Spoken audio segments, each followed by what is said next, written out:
I'm ready. Yeah. That's what she was saying. It's not loading. Whatever we're using, it's not loading yet. I always find I have to get my internet connection right, and that takes a bit. I know, but I can't tell. Oh, Good? it's okay. Go ahead. I'll Okay, let you, if I can. that's fine. All right, I'd like to call our Finance and Audit meeting for October 3rd to order at 8:30 a.m. We have all members present except for Larry and Kelly. We have minutes for approval. I'll entertain a motion. Brian and Teresa, any comments or questions? No? All those in favor say aye. Aye. Any opposed? Okay, motion carries. Public comment. We have one. One? Last call. Any further public comment? Come on down. All right. How do I get someone? How do you get the internet? No, internet's there. There's official spot for this? It just be. Wherever you would like. Wherever I would like. Sure. Great, if I can Yeah, have a seat. pull up a chair here. Sure. All right. Well, good morning, members of the County Board Finance and Audit Committee. My name is Bruce Johnson. I'm a longtime taxpayer here in McHenry County, founding member of We the People of McHenry County, and chairman of the Algonquin Township Republican Party. Thank you for allowing me to speak out today. Out of respect for your time and the time of those that are standing here with me this morning, I'm speaking on behalf of them as well. I am here to address the proposed annual budget for the fiscal year 2025 that is on your agenda today. In the second opening paragraph of the proposal, it states that as part of this year's board's approved budget policy, county administration was directed to create 5 different property tax revenue scenarios for the board to consider. A 3% reduction from the prior year's levy, no change of the prior year's levy, new growth only, new growth with a portion of the consumer price index, and new growth with all of the CPI allowed. However, in this current 2025 budget report, there is only one scenario being proposed, a 9.41% increase. Where are the 5 scenarios that were directed to the county administration to follow? According to MoneyGeek, which evaluates how tax-friendly each state is, Illinois ranked worst overall, with taxes representing about 30% of a median family's income and receiving an F grade for its tax burden. High property taxes and the effective tax rate were significant factors in this grade. In fact, Illinois ranks 50th in property tax ratings. With the average annual property tax set at about $9,000, our effective tax rate is the second highest in the country at over 2%. This has led many to leave the state. Enough is enough. Many businesses and individuals are still recovering from the pandemic. Some small businesses have closed their doors for good. My wife's is one of them. Costs have skyrocketed, many have doubled. Families are experiencing financial strain, and even those with stable incomes are struggling with the increased cost of living. We recently saw the positive impact of reallocating the mental health board expenses to a county sales tax, effectively removing over $10 million in property tax expenses in 2024. This move not only provided relief to property owners, but also highlighted the importance of exploring innovative funding solutions to alleviate financial pressure on our residents. As we look toward the proposed budget for the fiscal year 2025, I encourage this committee to sustain and expand upon this strategy. By expanding upon other revenue sources and reducing reliance on property taxes, we can create a more favorable system that better serves our community's needs. I urge this committee to demand from the county administration to at least provide the options of a 3% reduction in property tax levy or at most a 0% change. This approach aligns with our interests of our constituents and demonstrates our ongoing commitment to fiscal responsibility. By reducing the levy, we can provide a much-needed relief to families and businesses facing economic challenges. It's 3 minutes. We, the taxpayers of McHenry County, the ones you work for, demand that you take this proposed budget back to the drawing board. We need a budget that cuts the unnecessary expenses and comes back with a revised budget proposal that is less than or equal to the 2024 budget. In closing, I, along with many who are here today, must leave shortly to return to work so that we can continue to afford to stay here in McHenry County. We leave this in your capable hands, trusting that you will come back with budget options that we can afford and live with. Thank you. Thank you. Is there anyone else that wants to speak today?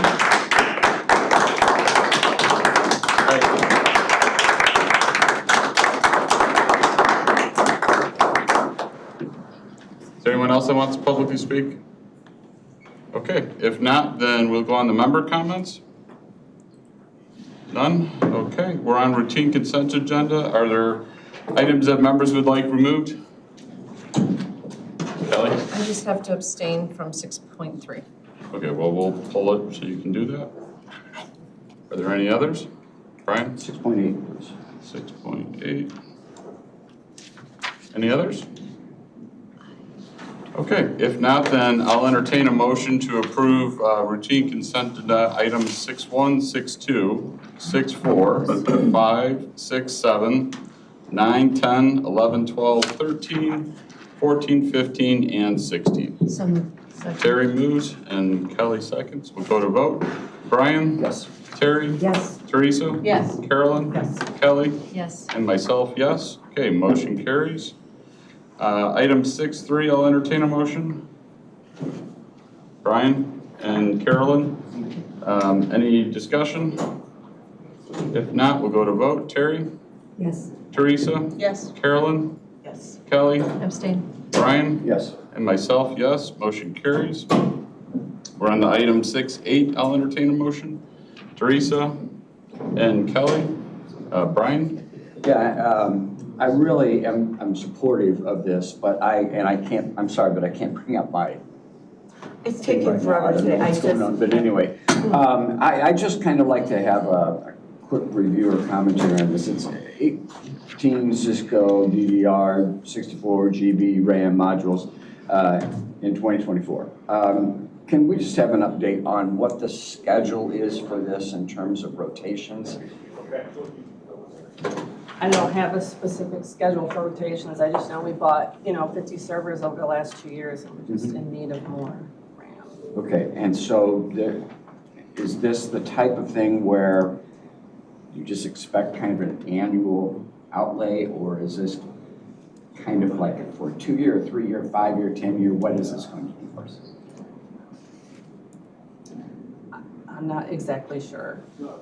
Okay, and I shouldn't be overly concerned, I guess, because the budget is there for it. I'm not concerned about that, but I just want to make sure that we have some kind of understanding of what the schedule is, so that perhaps we do this on a rotational basis.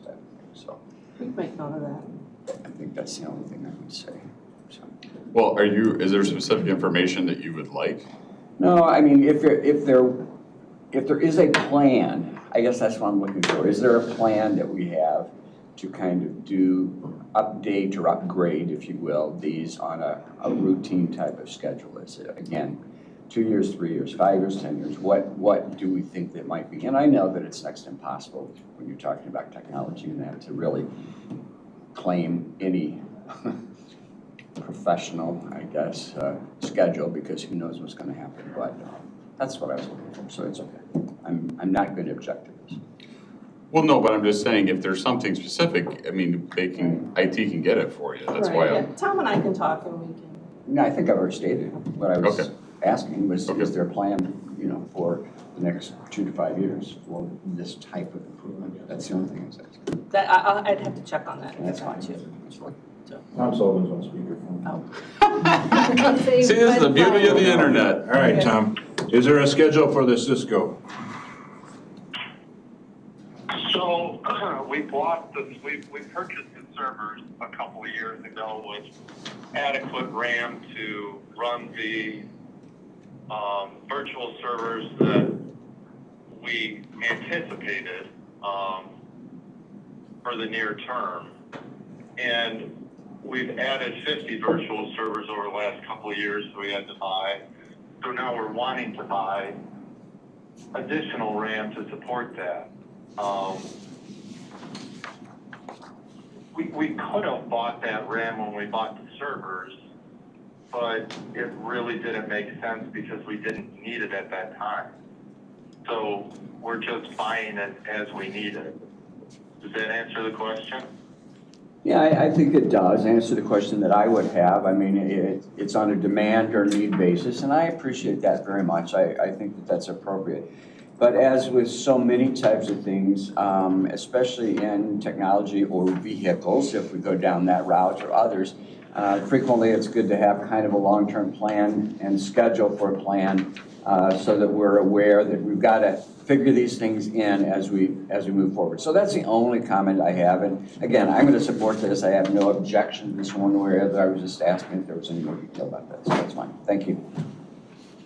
So maybe to clarify your rotation question a little bit more, typically we, will purchase servers and keep them on a 6-year rotation, right? We will, 5 to 6 years is what we've been doing.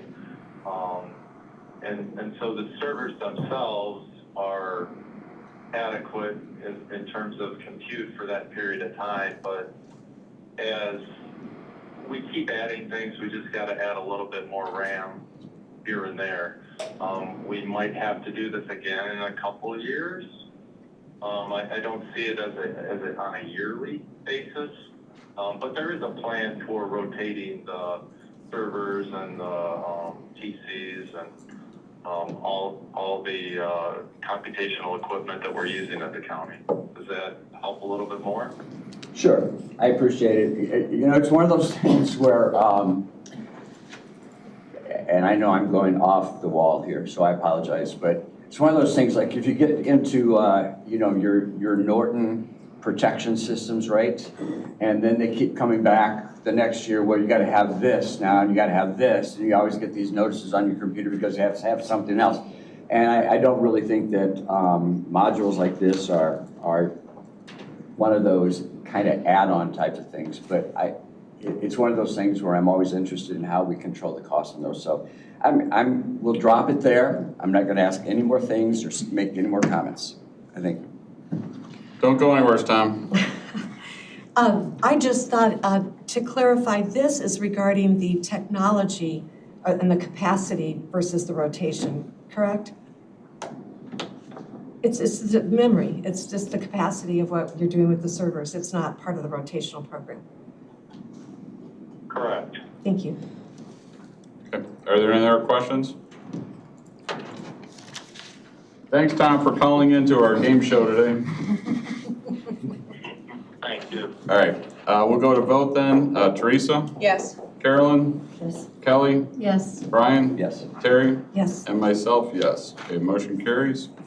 We are on to new business. We have 7.1 and 7.2. Do you want to do them together or do you want to do them separate? Well, I mean, it's kind of a together conversation. It is, but I'm asking the committee. I'll say together so that I put my statement in the right spot. Sounds fabulous. Yes. Okay. Yeah. Then I'll entertain a motion to approve items 7.1 and 7.2. Teresa? Kelly? Okay. All right, so my comment was, as you may have heard at last Thursday's meeting, that I had thought we would see an additional IT position put on the approved supplemental list for this year. Mm-hmm. I had reached out to Carrie and to Peter and to Tom Sullivan. I guess I should have done your full names, right? And so, I mean, I could let Peter speak because he told me yesterday kind of what they're thinking, so. But I could speak to why I thought we should approve this position, or we could just let Peter say what he was gonna say about it.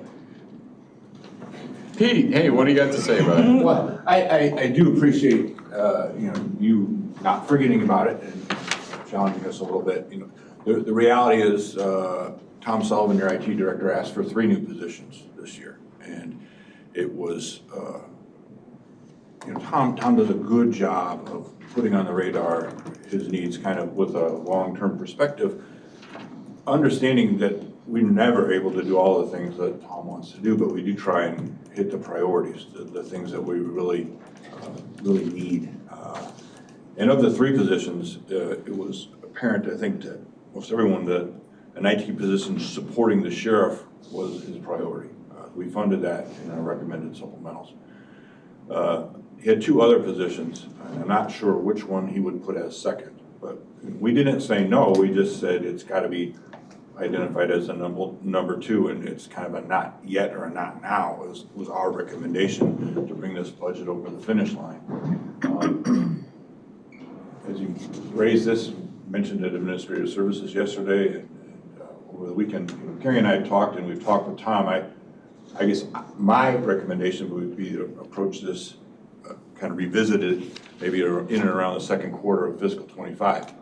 Once, if the budget is approved as presented with Tom's IT support for the sheriff's office in there, if we get that person hired and onboarded in the first quarter, we can kind of reset and see where we're at fiscally, and Tom would be in a better position to welcome a new person in early 25, assuming things are moving along the way we anticipate fiscally.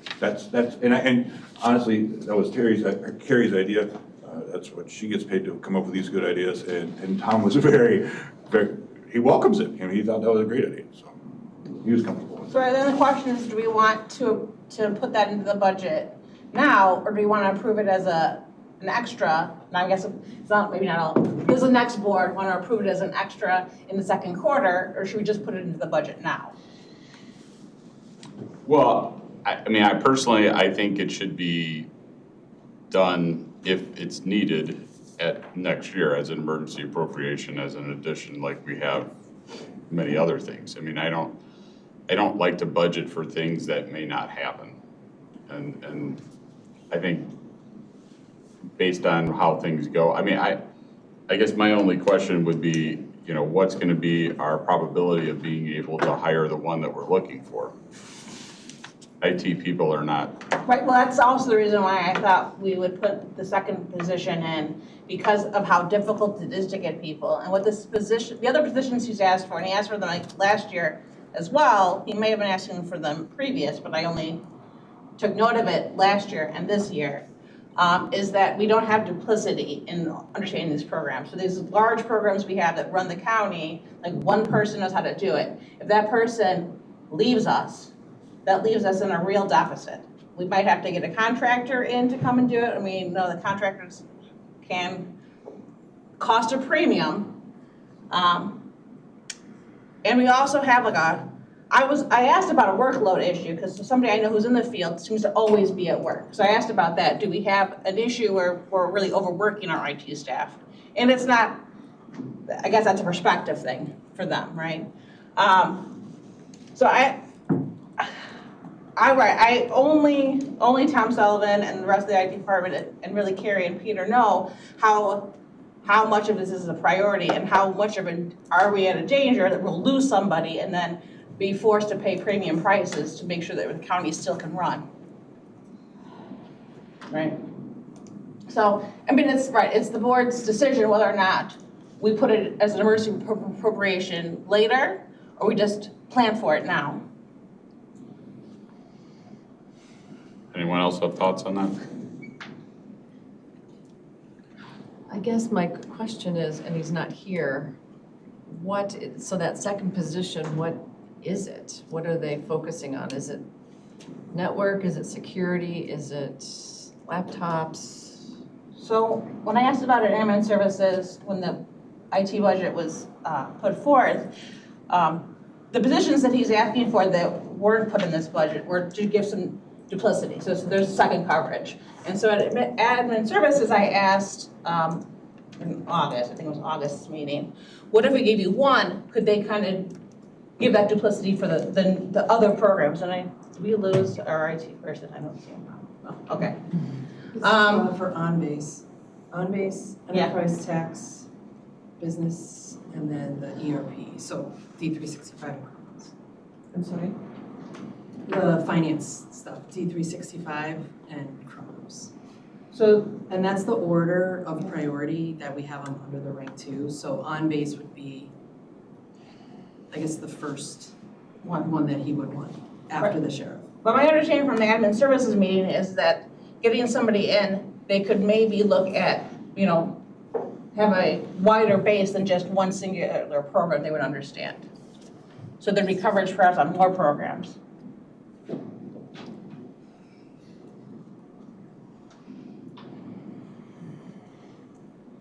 Anyone else? I think it's a legitimate question, whether it's appropriate. If we believe that there's going to be the strict need for this in this coming year for us, and we think there's a I mean, because say, 55% possibility that we're going to go ahead and move forward with this, I think it's better to put it in the budget. But, so I understand the question, I'm just not sure that we can derive the answer. Yeah. Yeah, I agree. I mean, I think it is one of those things that we knew up front, but I don't feel comfortable, I don't feel like we're at that point. I understand what your concerns are. I just don't know if I have enough information to move that. I guess my perspective is, I would prefer to leave the budget as presented and approach this subject again towards the end of Q1 with more information. We'll have a better idea of what the economy is doing. We'll have a better idea of how our Lake County contract is performing. What other unforeseens between now and the end of February? I think you would all be moving with more confidence one way or the other at that point. And what revenue source we use to tie to that 9 months of salary, we can have some time to identify that challenge and meet it. I don't know what we would do today. Plus, I also think that, no, because I think this is a good point, but I'd also like to know what is that duplicity and where would it be best placed and where that need is, I guess. I just feel more comfortable if I had more information, but I do think it's worth, so not just looking at the revenue source, but how are we applying it? How would that coverage be, and where would we prioritize? And where would bringing in more of a contractual basis versus having somebody in-house? I think that analysis also needs to be done. I'm happy to sit with Tom and Tina and Carrie between now and Committee of the Whole and maybe get some better answers for you on that. I'm comfortable with holding off till, past the budget as is with this IT, the one IT position, and then checking out how we are next fiscal year. Good. So, I want to speak in lay terms, just to make sure that we're talking about passing on to the board, to the Committee of the Whole, a budget with new growth and an increase in CPI. Now, last year, I spent days working with Carrie, and I know that not many people on the board have bachelor's or master's in accounting and finance and don't have the wherewithal or time to go into this to the level that I went into it last year. But I identified more than enough to cover the gap without new growth in CPI. And it was, by the time it got to the cow, people don't even understand it. It's hard to comprehend. So we're looking here again at a situation where there is no need for new growth or CPI in this budget. And I'm kind of tired of doing the administration's job. It's their job to go into the budget and determine all of the revenue and the potential revenue, and then where we can have economies of scale and have this budget come through at no new growth and no CPI increase at the very least. We could do a 3% cut this year. You guys, we are sitting in an economy where households, people are losing their jobs. Unemployment is going up. We now have a longshoreman strike. This is going to be hitting us so desperately. We're 4 days into it with no hope, no light on it, and it's already had an impact on the economy. So we've got inflation. We've got a 3.5 year of an administration that has destroyed this economy. We've got people who already have tax burdens. I have property in Kane and McHenry. Last year, Kane County Board did no new growth, no CPI increase. I had a 3% reduction in my Kane County property tax bill, which was more than offset by a 3% increase in the McHenry County property tax bill. So we have to advocate for our taxpayers. That's what we're doing here. That is our job as the board, to level this out. We have more than enough money. We have no debt. We have healthy funds. We are not going to be cutting anybody off of the knees by having no new growth and no CPI.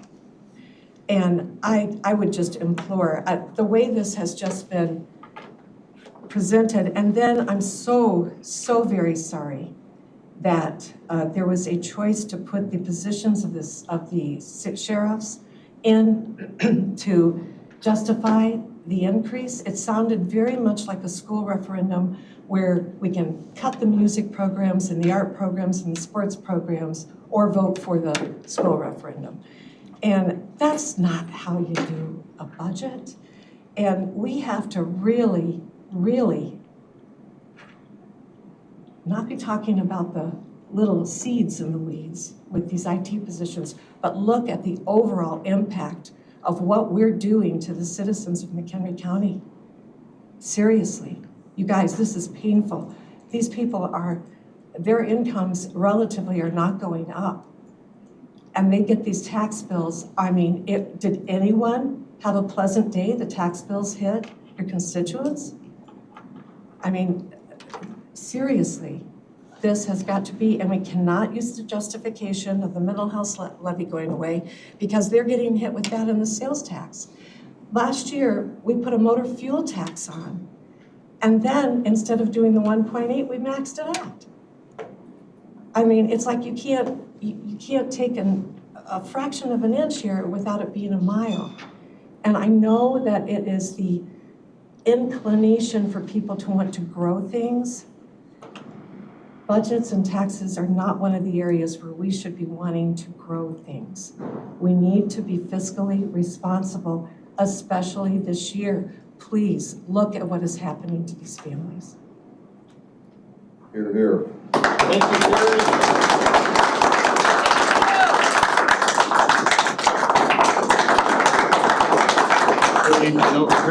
No question. This is a meeting in the public. It's not a public meeting, okay? Please be respectful. And I just want to say that I did not know. I didn't have nothing to do with that. But I do appreciate it. Okay, any other, I guess my one question for you, do you feel like there is a concern that if administration brings forward a new IT position some point next year that you have a concern that it won't be approved?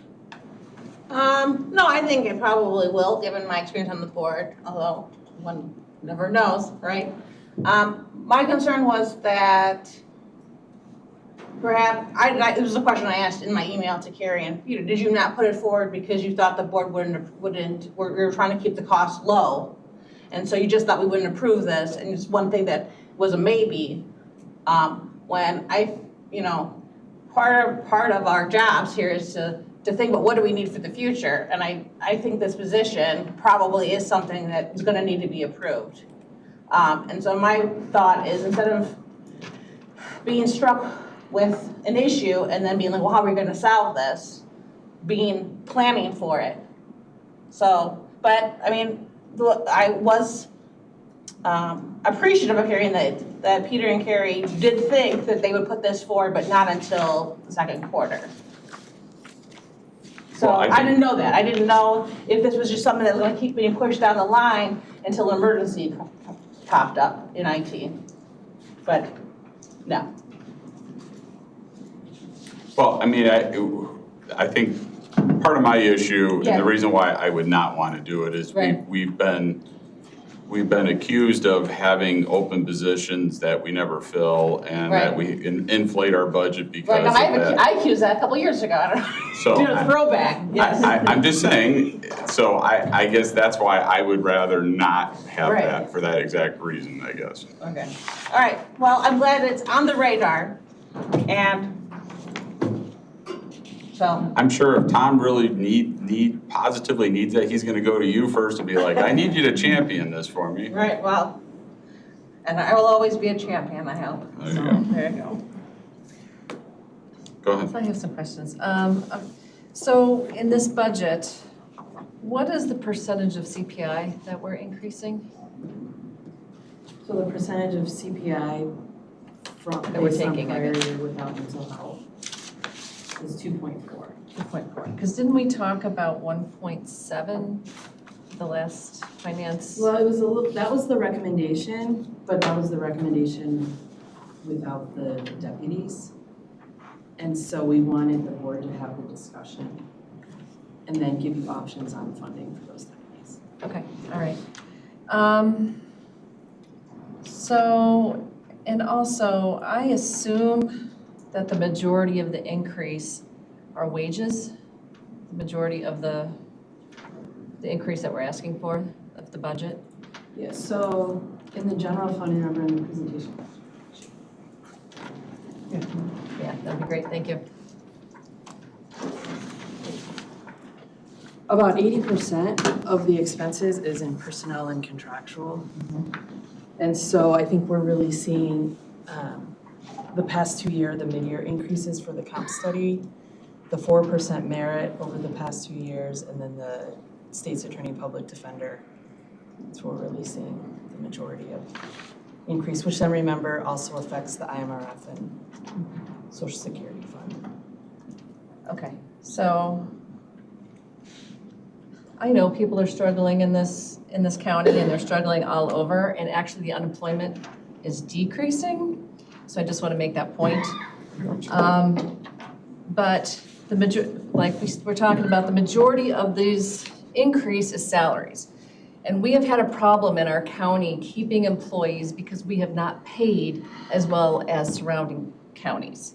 And we were known as the training ground, and then they would go somewhere else to work, which meant we had a turnover. We want to make sure that we can employ people in our county and keep them, because we don't want, first of all, we don't want the turnover. Second of all, why would we want people leaving out of county to work? We want to be competitive. Plus, the state's attorney and the sheriff's office, all of those, that's public safety. And I know a lot of people here care about public safety, so we want to make sure that we fund that. We can't just say cut the budget a certain amount, because we won't have the positions we want. Now, there may be things we can cut. I will have to look a little more detailed, but we also, one thing that we are counting on is this Lake County money. We need to make sure that we don't count our chickens before they hatch. So that's why we're not putting all of the revenue that we expect in there. But I would ask, if we're going to cut the budget, what specific programs, what in the budget would be cut? Would it be Workforce Network, where they're helping people who are unemployed, who are having the training and the GED testing to get them certified to be a truck driver or get back in the workforce? Would it be the specialty courts, where we are, same thing, rehabilitating people so they can be a person in our county who is making a wage and contributing to the tax dollars? I would like to know where, if you want to cut money, if you want to cut the budget, where you would cut it. Anything else? Nope. Other comments by board members? Brian?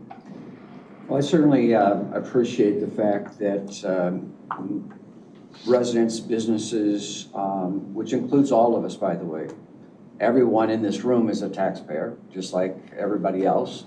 And all of us, I think, have a stake in this.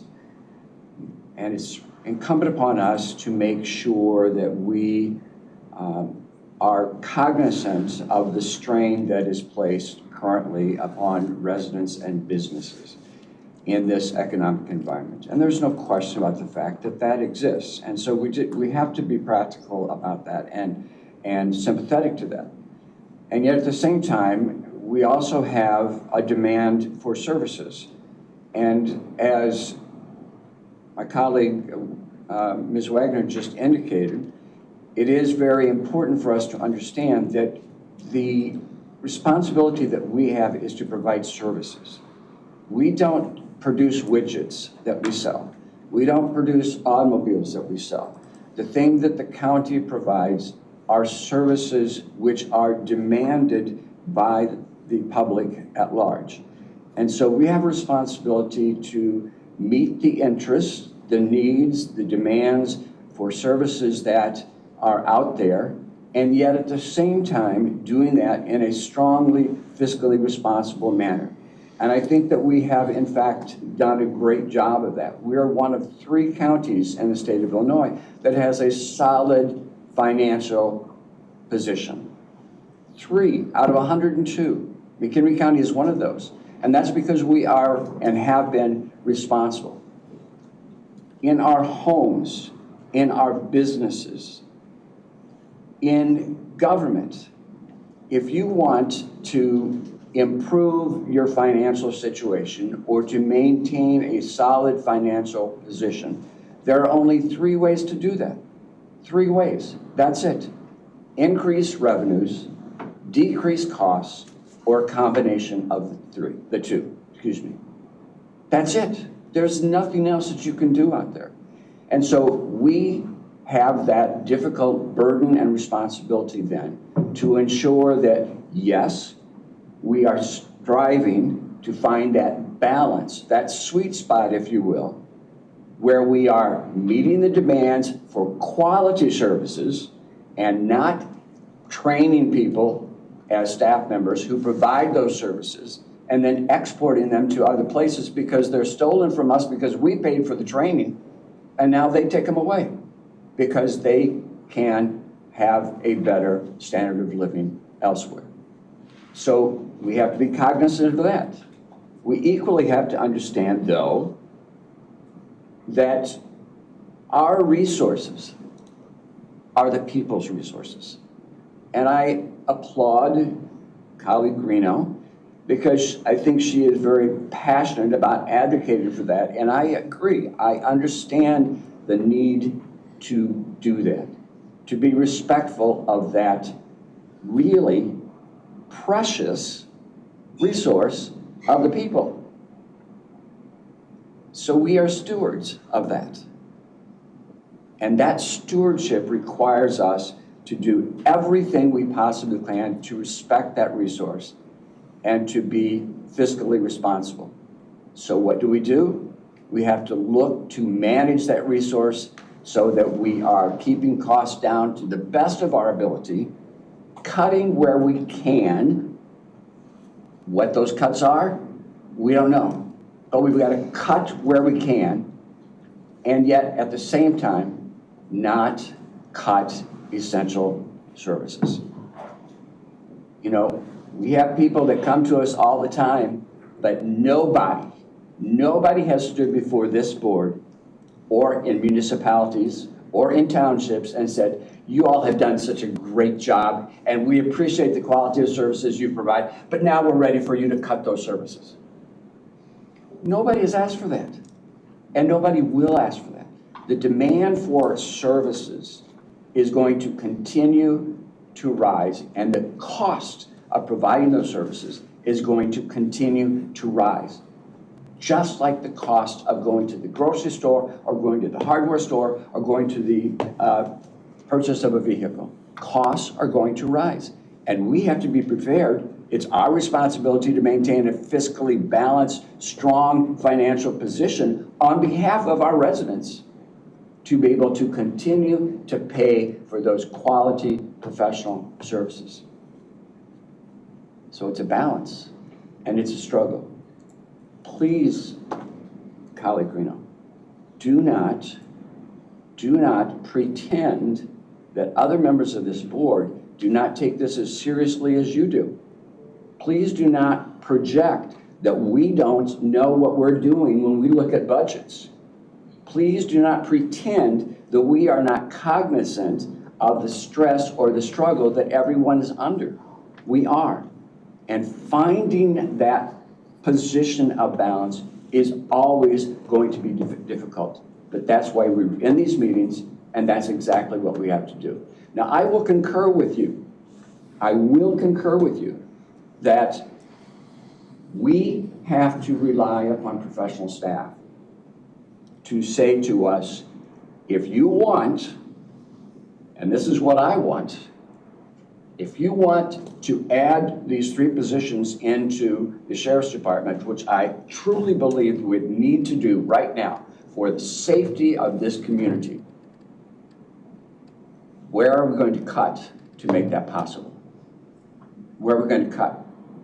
And I want to know where you think we need to cut. Where is it that we're going to find that money? And I would appreciate the assistance of our professional staff in helping us to identify that. So I think we're a long way from putting a ribbon on this package. I think we're a long way from that. We've got to have those conversations, and they're tough conversations, but we've got to identify that. And I'm sorry, I'm on the soapbox, and I'll get off right now. I apologize. Teresa?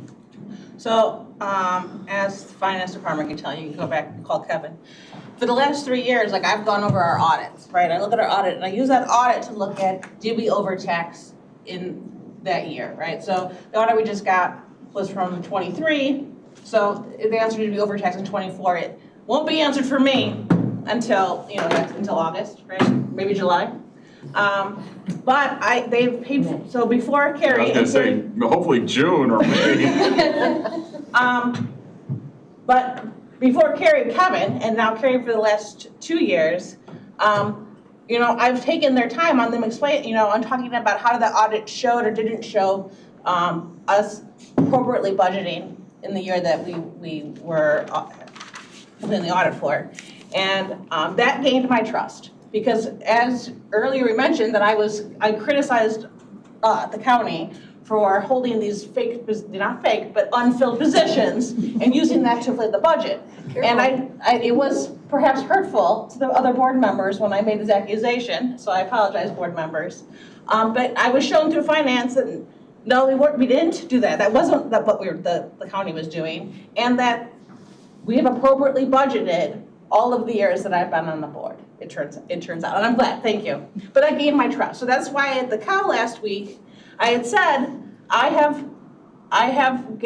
they have gained my full trust. That I believe in our staff. They believe they're doing their best on trying to look at how can we take some. So when Carrie talked about that we don't have to increase the levy to keep services, my question then is, are we looking then to just eat our reserves? Because that's the only way I can see this, is we're going to eat some of our reserves if we don't increase the levy to cover the increased costs of employment and supplies and the ever-increasing tech costs, right? And so that's the only thing. I'm sure that this board could agree to just eat some of the reserve, but I don't think that's healthy, given that we're trying to also protect the county for when we have to start funding some of the things we put through ARPA in the general fund. In the same time, when we have had reserve funds, it has been put forward to us by staff that we'll use this fund to, at one point we put money, $4 million for the highway fund, to put the highway fund back into a healthy position. I guess I should let Carrie say how we've used other reserve, it was last year, is we took a reserve fund and to make the highway fund healthy, but there have been other ways. So and last year, for the 23 audit, there wasn't really an increase in the fund reserve. So from 22, it was 7.5, I think, was the monthly reserve in the general fund. Yeah. And that is obviously too high. We had really strong sales tax. So in last year's budget, it was presented, how can we spend that down on one-time costs? Right. Which funding the capital program is the best scenario for that. So then we ended 23 at just over 7 months. And then as we head into 24, remember we didn't budget for Lake County revenue. Right. So we had the expenses planned for, we had revenue to cover that. So a lot of the excess money is gonna just go into the general fund reserve. So that is why we're gonna fund capital again and keep us on a really good, the new morgue, the parking lots. And I think that gets us in a really good spot with capital. And so the projected reserve is 6.5 at the end of 25, which is a lot of variables, but it's always something that we're looking at to make sure that we're not overtaxing, so the general fund isn't growing, but also being mindful that we shouldn't be relying on reserves to fund personnel, which has an ongoing cost, so. And the other thing I wanted to point out also, because some of this is for us, I know, we're a meeting, we're talking to each other, but also I think the public listens to us and wants to know what we're doing. Because we're in such a healthy position, we're able to help like the townships who aren't being able to cover their own costs, right? So then the question we have to start asking ourselves, if we start not doing what we need to do, is are we now going to start cutting off the assistance we give to the townships? In some cases, the municipalities, there was talk of maybe helping Wonder Lake, right? I think that was yesterday. You're referring to law enforcement. Law enforcement, yes. So that's where the question will start coming in. Which townships and which assistance do we stop giving? So, but I mean, as the budget's presented, I support the budget as presented. Anyone else? Terry? Yeah, when you cite data about unemployment rates, you want to be accurate. Year over year, the unemployment rate in McHenry County has increased by 1.8%. Kind of what I do for a living.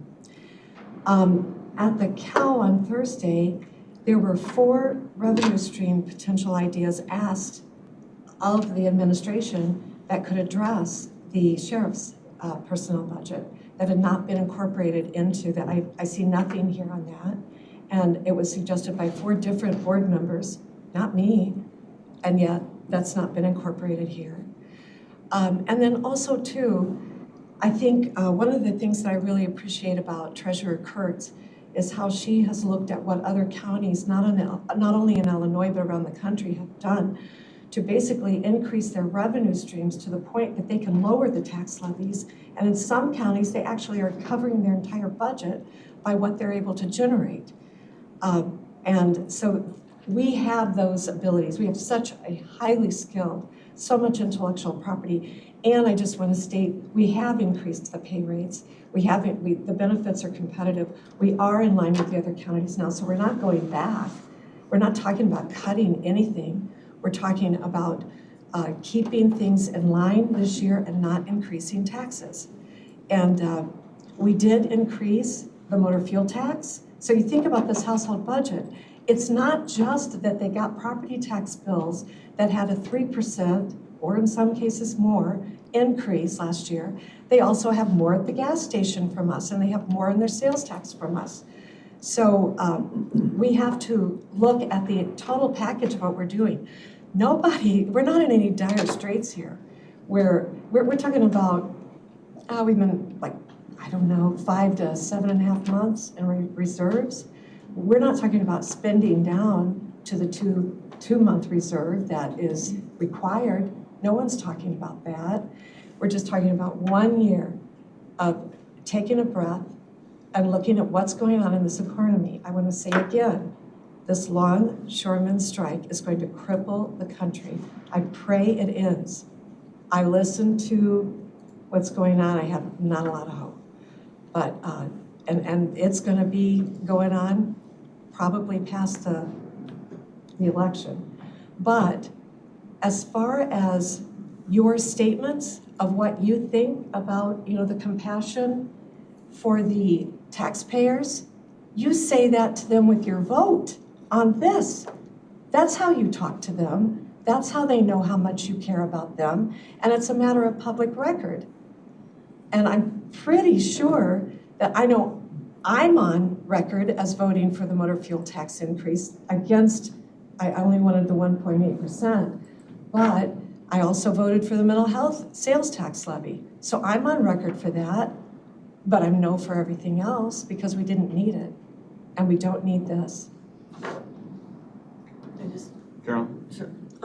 So, I've been on here a couple years, right? So I've seen this process and I watched the process prior to this time. And we talk about this, the gas tax, the motor fuel tax.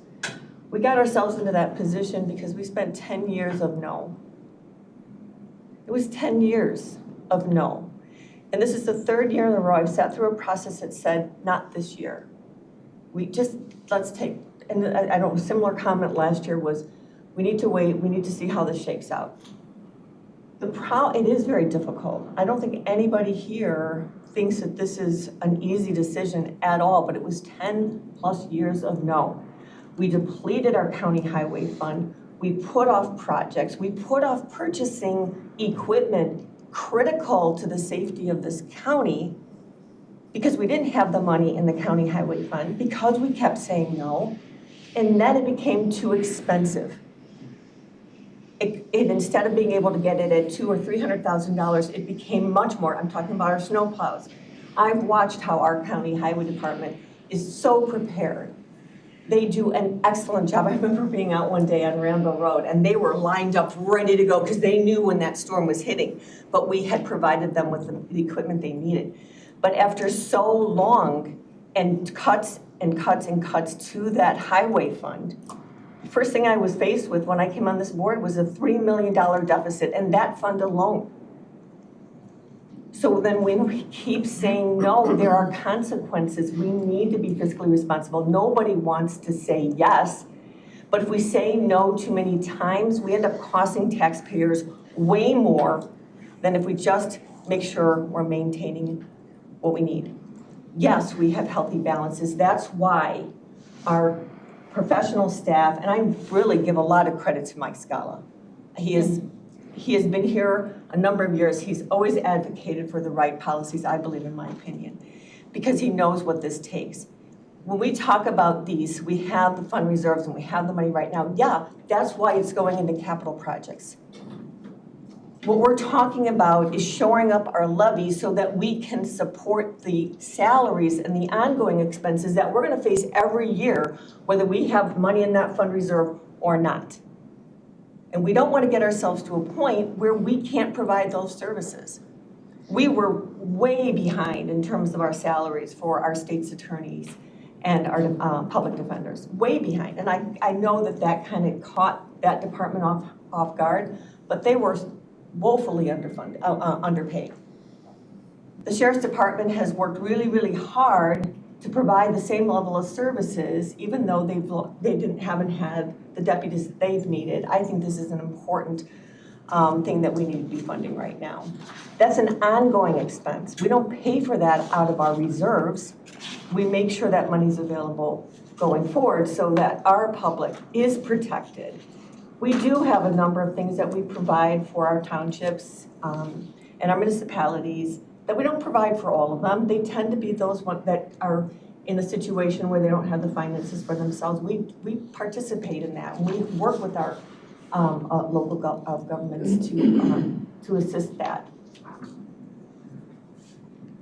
Maybe that needs to be more involved in the conversation about whether or not we can sustain that going forward. But I think we're talking about two different things here when we're talking about reserves and having that money available, and how are we going to fund operations that are ongoing. But that was a very frustrating process to come into with the motor fuel tax, because we kept saying no and we depleted it. And I don't want to do that again. I don't think we should be doing that. We wouldn't have necessarily needed that large of an increase in the motor fuel tax if we'd been keeping it on top of that right from the beginning. It's also important to recognize that over that 10-year period where we were saying no to increases, that we saved residents and businesses $80 million in property tax levy. $80 million we saved taxpayers because we were saying no. But you're absolutely right. You can't do that forever in a growing economy. You just cannot do that. You've got to face up to the fact that bills have to be paid, improvements have to be made, salaries have to be adjusted. We have to do that. I agree. Kelly?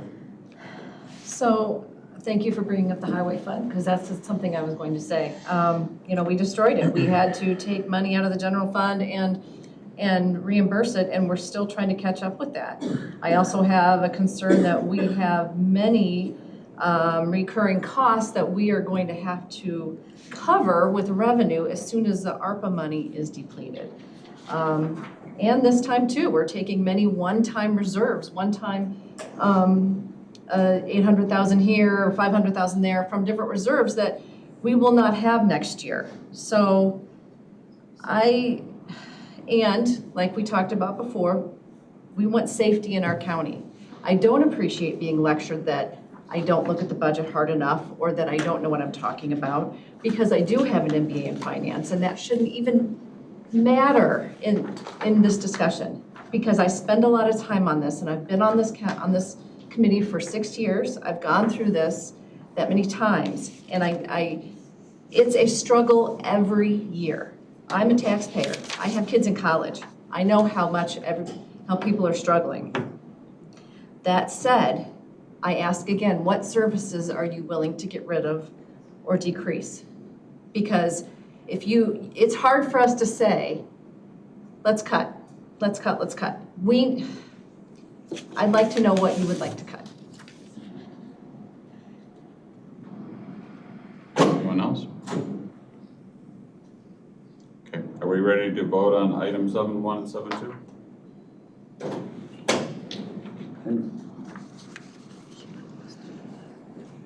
Could you just review the schedule, please, The schedule? in terms of moving a budget forward? Like, what process, you mean? Yes. So, at this committee, it's our responsibility to move forward the two ordinances, so the Levy Ordinance and the Appropriations Ordinance. That action will then go to the October meeting, both at the Committee of the Whole where it can be discussed, and then at the board meeting as an ordinance, they get moved through and put on 30-day review.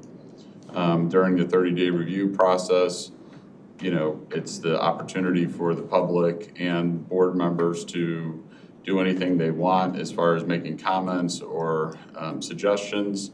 And then it comes back at the November board meeting where we actually take a vote on the ordinances that were put on 30-day review. So what is the possibility, and I'm just throwing this out to ask the question, what is the possibility that we could, because I'm not willing to give up the investment in our sheriff's department.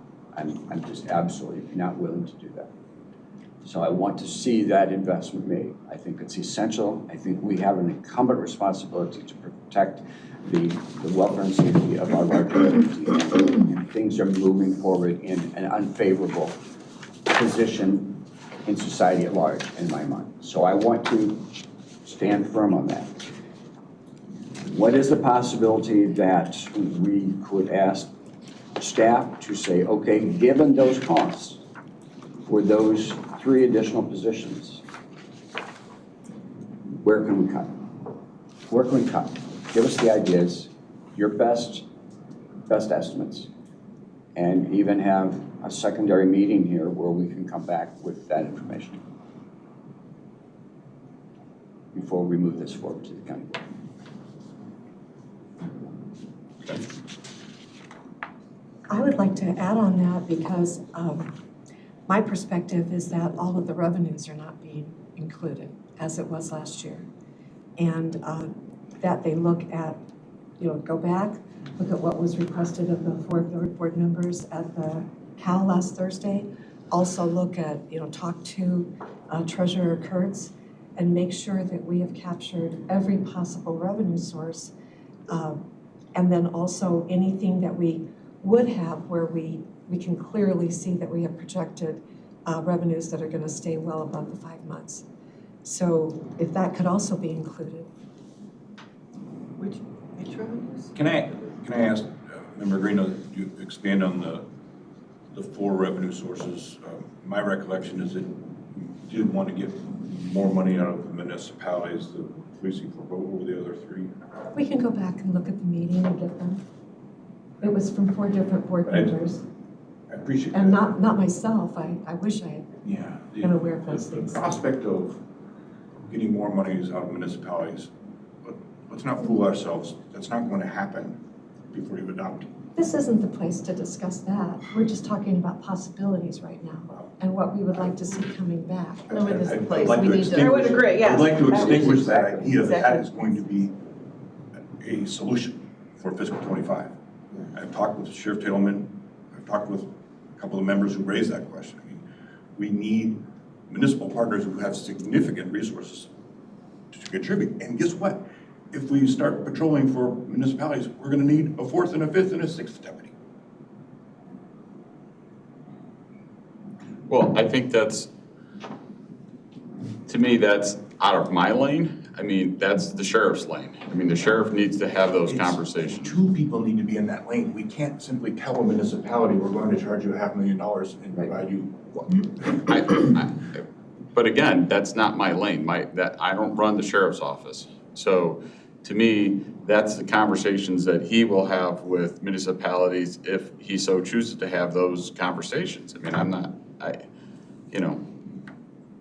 there's no, my lane is to ask the question or to bring up as a possibility, but it's his lane to then either take action or not action. I mean, that's not.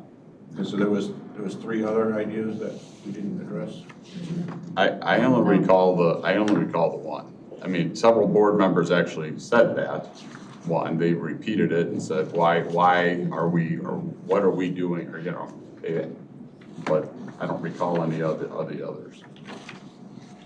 Does anybody know what the other 3 were? You It's in mentioned public four. record, they were summarized, there were 4 summarized. But you brought them up. Can you tell us so we know what we're talking about? Are we gonna pull up the video of the meeting right now? I don't think so. It's public record, it's easy enough to go back and get.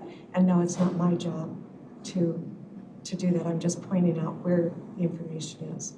I didn't suggest them, 4 other board members suggested them, they were good ideas. And that's not even, there's many, there could be many other things.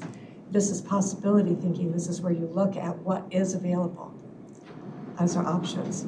And you just, you wanna go, if you're gonna put this on the back of the taxpayers in this type of an economy, with everything that's coming that we haven't even seen the tip of the iceberg right now economically, then you wanna be able to say no stone unturned.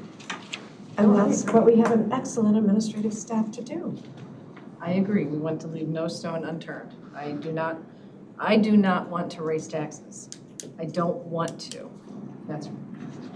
But you brought up these other revenues, and so I want to make sure we're transparent that there's actually 4 revenues or 3 other revenues that are a possibility. Because if we say it, but it's not backed up, we don't know what we're talking about. So There could be Well, 8, there could be 2.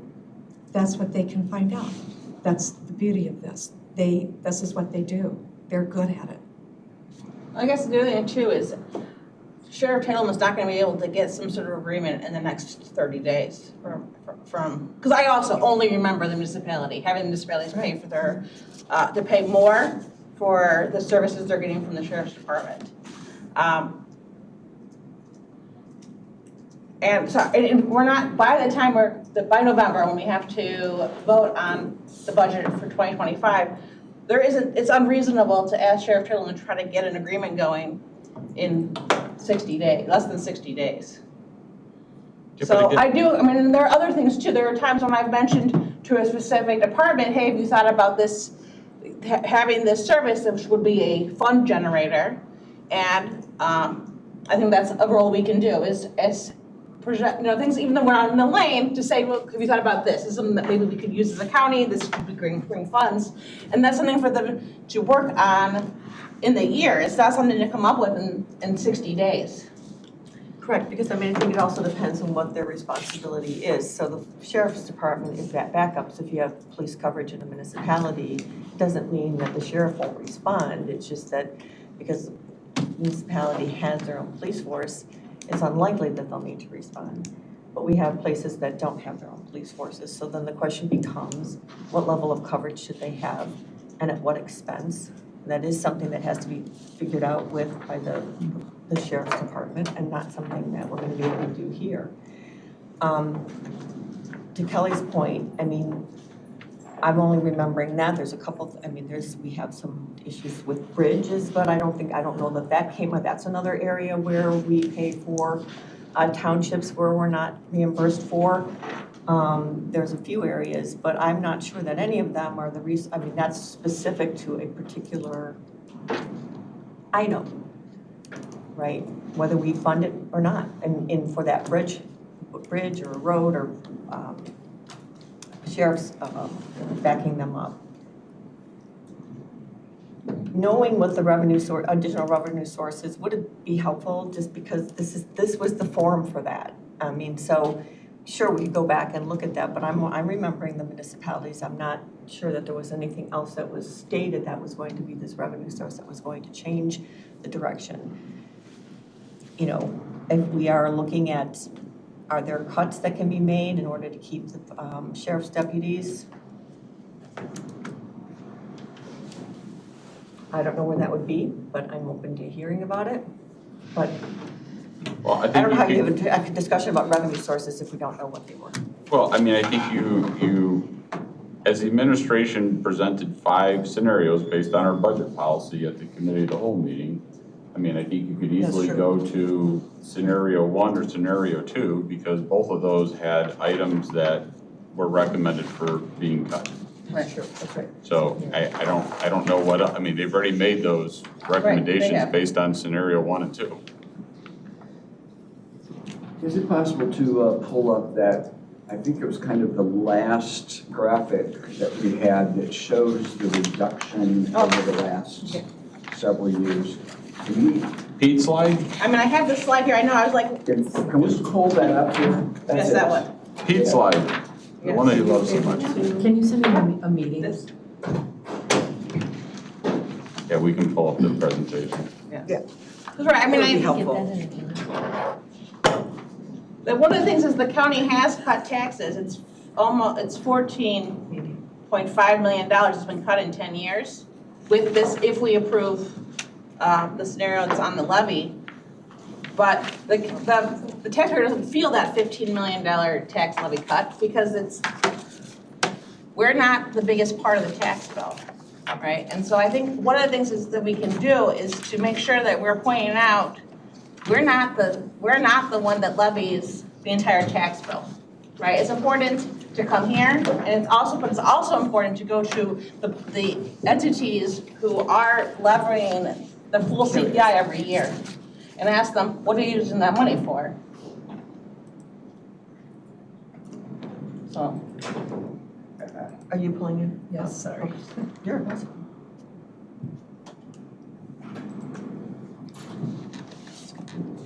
This one? It's this one, yeah.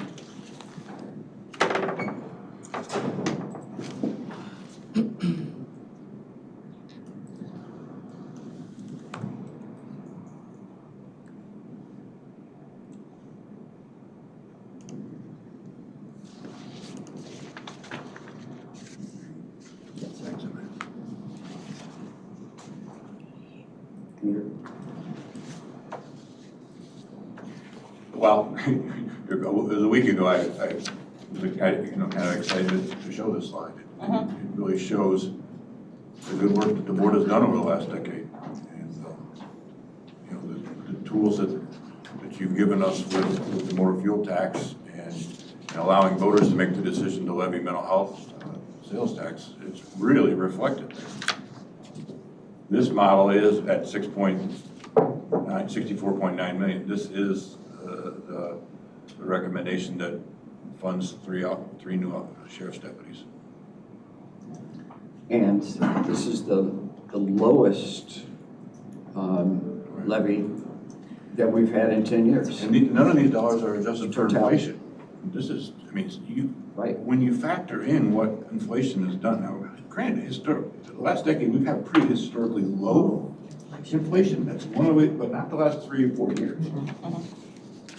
Coming out of the pandemic when interest rates were brought down to 0, inflation has really spiked.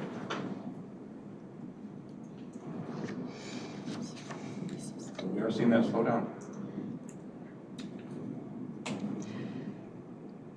So you obviously, the orange line is the one that's gone there. I know there are different revenue sources. I know that we've now increased the revenue source with mental health board by going to a sales tax. That's still on the burden of the taxpayers of McHenry County. We have 311,000 people in our county, and we're doing a $65 million levy. King County has 515,000 people in their county. Their 2025 budgeted tax levy is 58.7 million. And granted, we're not doing apples to apples comparison, but still it says something. You know, it's just so, I mean, it's great, but you're still standing there with the tax bill that's coming in, and you're looking at your budget and your income and inflation and the cost of school and kids in college and how much gas costs and all of this, electricity, all the utilities. And so that's just this year. What is the percentage of their King County's budget that's the casino? I mean, they bring in a lot of. I can't speak real intelligently on King County's budget, but I do know that they fund their health department completely differently. And they have significantly higher sales tax. So we look at our two largest sources of revenue, sales tax and other taxes, or property tax and other taxes. Sales tax, state income tax. And if you look at our numbers, they're actually flipped from Kane. So they have significantly more in sales tax, less in property tax. And a more significant corporate. Yes, yeah, so it's, Oh, corporate, yeah. I can get the total tax number, and maybe that's a little bit more comparable. I'd just like to vote. I mean, we're looking at, 14 and a half, is that right? My math, $14.5 million reduction since 2015 in our levy, right? And I think that needs to count for something. I mean, I think that we have done a good job of being respectful of trying to keep property taxes as low as we can, the county's property taxes. Only that levy which we're responsible for, not the municipal levies, not the school district levies, not the township levies, not the Fire other district. library district levies, all those other types of McHenry County College District levy, all of those are added into our list. But McHenry County, as a governmental unit, has done a remarkable job of managing its budget and reducing the overall levy. $14.5 million reduction since 2015. That's remarkable. I don't deny that, we have supplemented that through other taxes, but that's the difficulty in trying to compare one municipality to another, one township to another, one county to another, even one state to another, because taxation is a totally different animal in each one of those. And factually, the money is the money is the money. You have services, you got to pay for those services. I think that right now, in my mind, the demand that we have is to, yes, be fiscally responsible, to be cognizant of the burden that is placed upon our taxpayers, which includes all of us. All of us pay taxes. And to be cognizant of the demand that we have for services. And right now, one of the greatest demands that we have for services that we provide is safety and protection through our sheriff's department. I'm going to pull that in today's discussion. So.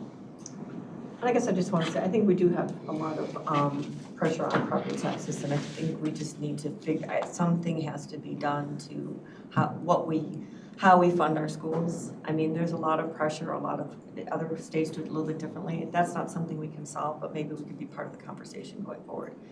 Just as how that impacts everybody else's ability to do their job, because we do put a lot of pressure on property taxes, but maybe there's a different solution in terms of how we pay for some of those larger items that are funded wholly by property taxes. But to your point, that's not really what we have control over in terms of that. But so I know it's an issue. Okay. Go ahead. And please, correct me if I'm wrong on this, but the Kane County sales tax is 7%, McHenry County sales tax is 8.25%, Walworth There's not County a common countywide. 5.5. I was just using an apples to apples comparison on how they rate counties. So, and I know that there's municipalities and all of that, they're just talking about the base rate for the counties. So it's, if we're having a conversation, and somebody says, well, they have higher this, higher that. And again, I realize there's all different ways of structuring the county government, and there's different ways of funding the county government. Still gets a property tax bill, and I just happened to get one from that county too. So it dropped 3% last year. So in the past, what we've said is if we're going to cut taxes, then we need a list of things that we would be willing to give up. Have we created that list this year? Each of the budgets, by department is presented with mandated services and non-mandated services. That's suggested. You can look more into the general fund and look at non-mandated services.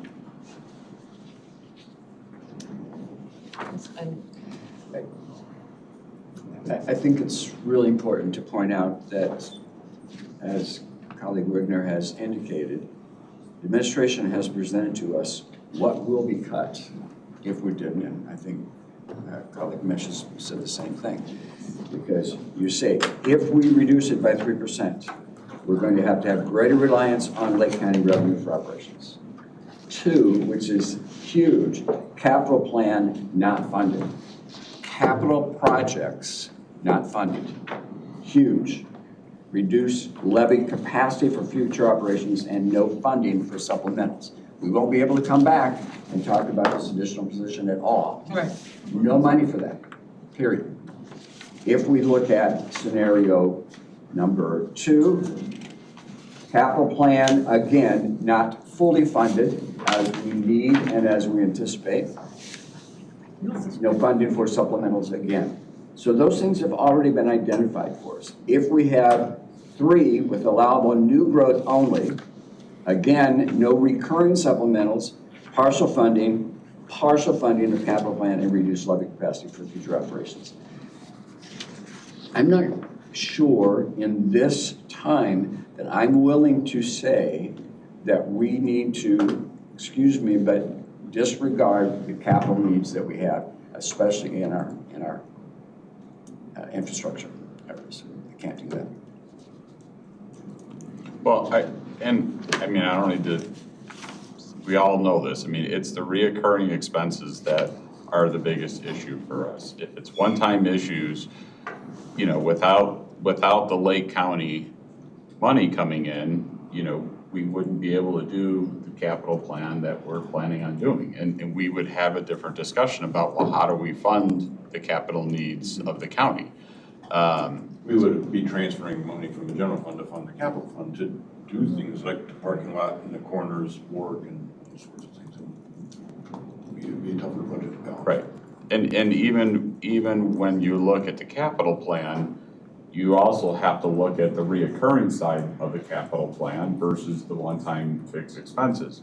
And, I'm gonna say things like the parking lot, I'll say are one-time because they should last, being maintained, they should last 20 plus years, right? So that, to me, that's not a reoccurring, but when you look at, whether it's software or hardware or other purchases that are gonna have to be replaced in a short time frame, that's almost like a reoccurring expense because they don't go away. It's also important, I think, to uphold what colleague Campbell said a while ago, and that is that we can put off the parking lots for a year. You can put them off for 2 years. You can put them off for 5 years, 10 years. But the cost of doing that is not going to be less. The cost of doing that is going to be more. That's what happened with so many municipalities when everybody was faced with a difficult downturn in the economy. What did we do? We got rid of infrastructure improvements because that was the easiest way while continuing to provide services. So you cut there. And then what happens? You turn around 10 years later, and the costs are up monumentally, exponentially. And you still got to pay for those, and people continue to demand those improvements. And so we have to be realistic about the fact that we do things in as economically feasible a manner as we possibly can. And that also includes a time factor. Well, I'd like to add, I've been, the personal cost of us not doing our job. If we did not snowplow correctly, then people could have major collisions, and you would have auto insurance, you would have health care and medical costs. There are other ways that it can cost people if we don't do our job. So we need to make sure we do that. Anything else? Are we ready to vote then? Yes? Okay. So we have a motion and a second on the table for items 7.1 and 7.2. We'll go to vote. Brian? Yes. Terry? No. Teresa? Yes. Carolyn? Yes. Kelly? Yes. Myself, yes. Okay, motion carries. We are on to reports. Carrie? I don't have too much. What have you been doing? So Pete did mention last Thursday about getting a fund balance policy specifically to address the terminal reserve, and how when we have it in a policy, then we can make sure we have it pretty much, I think, as a tool we can use most years. I didn't get to it, I have to be honest. And then it also affects, Suzanne, so I want to make sure I give her time to review it. So I will have a resolution next month. That's fine. There's the working cash fund, which you approved today, that was one of our solutions to help close the Yes. gap, and then the other was sweeping $1 million from the terminal reserve. We could sweep more, but I like to keep it at a smaller number that we could do it every year and make it an ongoing tool. So Gary will have that for us next month. Well, but it's not the dollar amount, it's the policy that will drive that. So the policy will dictate what theoretically, based on policy, what could be taken every year. Yes, and I know Suzanne, when she took on her new role, wanted to make sure that it was transparent as possible, because really IPBC holds that money. So it's in our financials reported, but it's not in stuff that you see like every day when I'm presenting funds. So if we have a policy, I think it Well, it helps you doesn't guys to stay become more aware. it doesn't become a fight then. It's Yeah. we're doing it per policy, and then it becomes clear to both sides, and we don't have to. There isn't a discussion that, well, no, you can't. Well, yes, we can. I mean, so Right. it's policy. Do you have anything else? I have one other thing. Let me share this screen here.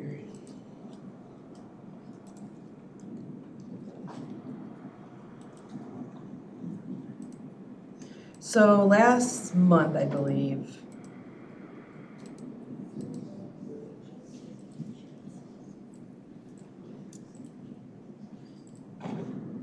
you guys presented a resolution. We present. Sorry, excuse me, approved a resolution, here it is, to award the ARPA dollars that we had set aside for the health department, that 7.5 million. And one of the items, I don't know if you probably can't see that, was the Work Corp, $70,000 for them to purchase a van. So they have come to us saying that they don't have the 70,000, because the way ARPA has been set up by you guys is that it's a reimbursement grant. It's not necessarily a requirement of the US Treasury, but they have asked, well, I'm asking if we can pay that 70,000 to Busford, not to Work Corps, to buy that van, so it's not technically a reimbursement. I didn't know if you want another resolution, or if that's something. So you're saying they don't have the revenue to be able to front the money? Correct, yes, so we would be paying the dealership directly, instead of them paying the dealership then requesting reimbursement from us. On the surface, I don't have a problem with that. I guess I'm just trying to understand logistically, paperwork-wise, how does that work?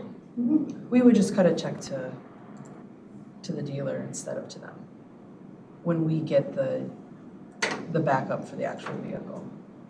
As long as we had like a copy of the title or something, or this, you know, the purchase agreement, we would know that it was going to work or. But they were aware up front that they had to have this matching fund, correct? Yes. Have we done this before though? No. I mean, the other than force them to get a loan, Well, to pay off the loan. we did do something kind of like this for the housing. McHenry County Housing Authority. Yeah. When they got the new building. Yes, so we did front them the money to buy their new building and build it out until they sold their existing building. Well, Yeah, that's a different scenario. True. well, and that kind That didn't of work bit out. us in the ass too, so, Well, I mean, well, I'm just being honest. yes, That's- it did I'm end up sorry, what- costing us more to ARPA because of the sale price of their existing building. Oh, right, well, Well, they have proven numbers. I mean, there's a reason why they were awarded the grant, and I, you know, some organizations are smaller than others. I don't see a problem with it as long as they sign an agreement. Well, we do have an intergovernmental agreement with them right now. Maybe we can look at that to see if we can add specific wording about. Well, it's technically their van. Right, it's their van, yeah. It's just we be writing a check instead of them. Well, is it an option, because it's for access to care, is it an option to go through the mental health board that they could, that we would be reimbursing them, you know what I mean? like the mental So health the board. mental health board would front the money? Yeah, right. I'm just asking a question, I don't, It's kind of adding a third party. yeah. okay. So let me ask a question then, because, I mean, I understand that there's like a precedence here that we've said that they need to it's a reimbursement program. What is the concern in the, I mean, because obviously they're gonna be, yes, they did know upfront, right? They are a small social service agency. What is the concern to you of doing what Carrie said? I mean, what would be the possible downside, other than that we're not following? I said I said at the very beginning, I didn't necessarily have a I problem don't have with a it. problem with it either. I guess that's it, I don't have a problem with it. I don't either, I guess is what I'm saying. If somebody does, then I'm just curious as to what the concerns are. I mean, the only concern I have is I don't want to differentiate and treat someone different or entity different than others. Because we've been asked before, specifically on a couple other projects, you know, that they had cash flow issues and that they weren't able to front it. So I don't want to differentiate and treat one entity over another differently, you know? So in the past, we've never treated a receipt as, because I guess in my mind, in fronting money for a project, the project's not done when you front the money, right? So they can still fall through. But in this case, we were buying a van, you know, they get the bill, they hand the bill to the county pays the bill, the van is there. So this isn't really like the issue where you could front money for a project and the project still falls through and then we wasted, you know, the money wasn't well used, right? In this case, the van exists, it's just where is it gonna be at until the county pays for it? What about Yeah. the title being, I mean, I don't have a problem with us fronting the money, except you're right, it is creating precedence. But we could purchase it and have the county on the title, and then after 2 years of them doing the services and showing that what they've done with it, and, you know, after the audit and showing that they have actually completed what they intended, they buy it back for $1, and then their name's on the title. I don't think that would be compliant with ARPA, It's not what it says. so that's a, Yeah. Nice idea, but. well, I guess you know, People have, other organizations have come to us, specific, like smaller ones, if they are trying to buy a building, you know, it's been asked, you know, they don't have that kind of money for upfront. So we've kind of been taking it as a case-by-case basis, and what is the ask? And- You know, like if it's a program that we don't know if it's going to work, then of course we wouldn't front that money, but this is, The Child's Advocacy Center, yeah. they're gonna meet with us later this month about that scenario. I think of kind of reversing some of the cash flow because they wanna buy their building instead of lease. Yes. And so I think if it's like an asset versus program reimbursement, and we would be paying the dealership, not Workcorps, I think it's really just a timing issue. Do we need a motion that we write the check to the dealership for the van? Right now, is that what we need to get this done? well, Just have to have consensus, don't we? yeah, I mean, we just, I guess has the county at all talked to Buzz Ford about this? I don't know, I have to talk Well, to. I guess my point is that, you know, Oh, can they kind of front the money? well, my Extended. point is if we know what the cost is, right? We're gonna know up front before they get the van, the cost is X. We could theoretically process that payment, so as soon as that invoice is presented, we could give the check, you know, to Workcorp, and they could in turn have a check to Buzz Ford. There may be a lag there of, you know, a couple of days, but if Buzz Ford knows the money's coming from us, then I would hope, I mean, they're part of the county here that, you know, that it's not like they're gonna not have the money. I mean, you know, and even if they don't take quote unquote delivery of the vehicle until that check clears, they can still go through that whole process. Okay, we can do that. That's a good idea. I mean, you know what I mean? Taking delivery versus payment Right. doesn't have to be instantaneously. Got there in the end. Is that okay? Yeah, that sounds good. Sounds good. Okay. What else do you have? That's all I have. Oh, sorry, one thing quick. We hired a new accountant. He will be starting on Monday. Really excited. He has 20 years of government experience. So You didn't have him come today? he doesn't start till Monday. But you didn't have him come today? Next Are you month. afraid he wasn't gonna show up? Is that a new position or is that a Uh-oh. filling of a He spends one day position? with us. Filling of a He's the position. It was a vacated position? Yes. Okay. That's it. All right. When Jeremy left, we shuffled things. Yeah. All right, EDC, hopefully you've all received invites to the annual dinner. It should be really good. It's selling pretty quickly. I think I was talking with Mark yesterday or the day before, they have over 200 seats sold so far. They still have a couple of sponsorships available, so if you're interested in sponsoring one of the things, they're helping you do that. Meeting on Tuesday, will be a slate of, the nominations committee is gonna be putting forward a slate of officers for next year. Okay. And potentially a couple, New members, Yeah. maybe even expanding the EDC from 15 to 17. right, Oh, board members? right.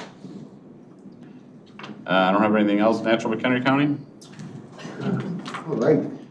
Just a couple of notes for those participating in the craft beverage tour, the challenge to go through 12 stops. It expires October 31st, so if you haven't gone out there, you got a little bit of time left, but certainly enjoy what a lot of our, You're not encouraging binge, no, we're encouraging the visitation economy okay. within McHenry County. Expensive Gotcha. t-shirt.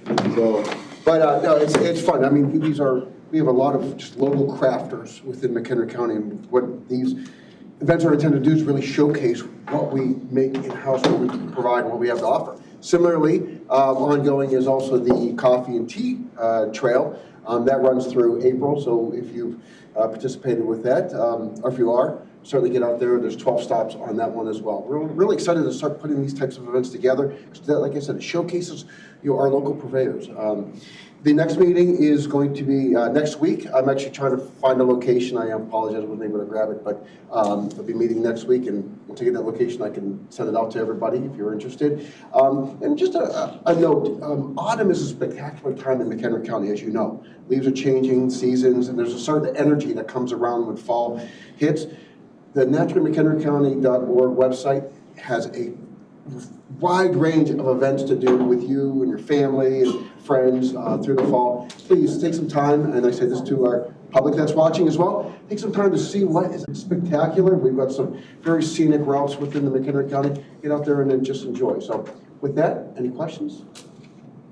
Nope. All right. Thank you. Thank you. Thank you. We do have a need for an executive session, so I'll entertain a motion to go into executive session for 2 items. First is 5 ILCS 120-2, number 29, internal audit discussion, and 2 for review of executive session minutes from May 9, 2024. Brian makes a motion, Kelly seconds. We'll vote real quick. Brian? Yes. Terry? Yes. Teresa? Yeah. Carolyn? Yes. Kelly? Yes. And myself, yes.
Okay, motion carries.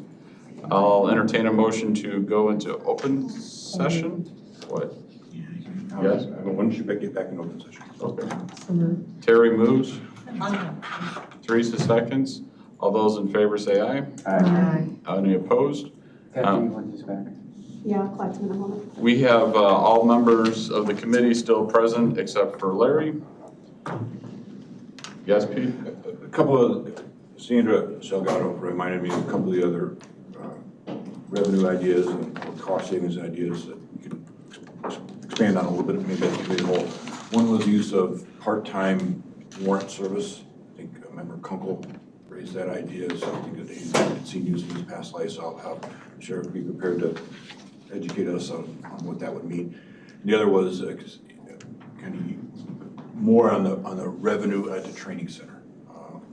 We're kind of getting our feet on the ground in terms of what real revenues look like at the training center, so we can talk about how we're funding the training center. Carrie's kind of set it up as its own fund right now because we are getting dollars in from other municipalities. But if we had a more robust revenue there, how that could shift things around. So we'll be able to talk about that a little bit more. Okay. Thank you. Thank you. Thanks. Okay, then I'll entertain a motion to adjourn at 10:24. Terry and Carolyn, all those in favor say aye. Aye. Any opposed?